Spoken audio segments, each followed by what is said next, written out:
అందరికీ నమస్తే. ఈరోజు మనం సింపుల్గా అండ్ టేస్టీగా చికెన్ కర్రీని తయారు చేస్తున్నాం. ఈ కర్రీ అన్నంలోకైనా, రోటీలోకైనా, చపాతీలోకైనా చాలా బాగుంటుంది. గ్రేవీ కూడా చాలా బాగా వస్తుందండి. చూస్తున్నారు కదా, చికెన్ చాలా సాఫ్ట్గా, జ్యూసీగా చాలా బాగా వస్తుంది. మీరు కూడా తప్పకుండా ట్రై చేయండి. లేట్ చేయకుండా ప్రాసెస్లోకి వెళ్ళిపోదాం. ముందుగా స్టవ్ వెలిగించుకొని ఒక కడాయి పెట్టుకోవాలి. అందులో ఆయిల్ వేసుకోవాలి. అలాగే ఇప్పుడు అందులో దాల్చిన చెక్క, అలాగే ఒక ఆకు వేసుకోవాలి. ఇప్పుడు ఒక హాఫ్ టీ స్పూన్ జీలకర్ర, ఇప్పుడు 2 పచ్చిమిర్చి, అలాగే కొంచెం పుదీనా ఆకులు వేసుకొని బాగా వేయించుకోవాలి. ఆ తర్వాత మిక్సీ పట్టుకున్న ఉల్లిపాయ పేస్ట్ని యాడ్ చేసుకోవాలి. ఉల్లిపాయలు మిక్సీ పట్టి వేసుకుంటే చాలా బాగుంటుందండి టేస్ట్. ఇప్పుడు ఉల్లిపాయలు తొందరగా ఫ్రై కావడానికి కొద్దిగా సాల్ట్ని యాడ్ చేయాలి. అలాగే ఇప్పుడు అంతా ఒకసారి బాగా కలుపుకొని మూత పెట్టుకోవాలి. ఇప్పుడు ఆనియన్ మంచిగా ఫ్రై అయినాక అల్లం వెల్లుల్లి పేస్ట్ని యాడ్ చేసుకోవాలి. ఇప్పుడు అంతా ఒకసారి బాగా కలుపుకోవాలి.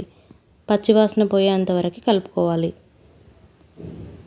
ఇప్పుడు ఇందులోనే చికెన్ యాడ్ చేసుకోవాలి. ఫ్రెష్గా కడిగి పెట్టుకున్న చికెన్ని యాడ్ చేసుకోవాలి. ఇప్పుడు అంతా ఒకసారి బాగా కలుపుకోవాలి. ఇలా వీడియోలో చూపిస్తున్నట్లు అంతా కలుపుకొని ఇప్పుడు ఇందులో కొద్దిగా సాల్ట్ని యాడ్ చేసుకోవాలి. చికెన్ బాగా ఉడుకుతుంది.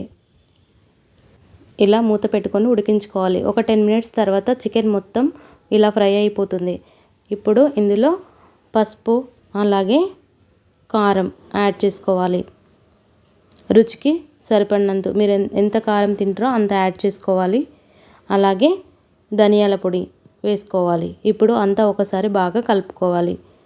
అంతా కూరకు పట్టేలా కలుపుకోవాలి. ఇప్పుడు ఇందులో వాటర్ యాడ్ చేసుకోవాలి. ఇలా వాటర్ యాడ్ చేసుకొని అంతా ఒకసారి కలుపుకోవాలి. మనకు గ్రేవీ కన్సిస్టెన్సీని బట్టి వాటర్ యాడ్ చేసుకోండి.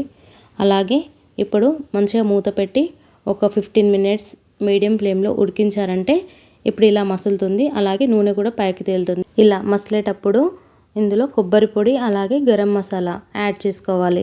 యాడ్ చేసుకొని ఒక 2-3 మినిట్స్ మంచిగా ఉడకనివ్వాలి. ఇలా ఉడికితే చాలా అంటే చాలా బాగుంటుంది. మనకి ఇంకా కొంచెం గ్రేవీ దగ్గర పడుతుంది. చూడండి, చాలా పర్ఫెక్ట్గా మనకు గ్రేవీ కన్సిస్టెన్సీ అనేది వచ్చింది. ఒక 15 మినిట్స్ తర్వాత ఇప్పుడు మనకు చికెన్ కర్రీ అనేది పర్ఫెక్ట్గా ఉడికింది. ఆయిల్ కూడా పైకి తేలింది. లాస్ట్లో కొత్తిమీర వేసుకుంటే అంతేనండి, మన ఎంతో simple tasty chicken curry ready.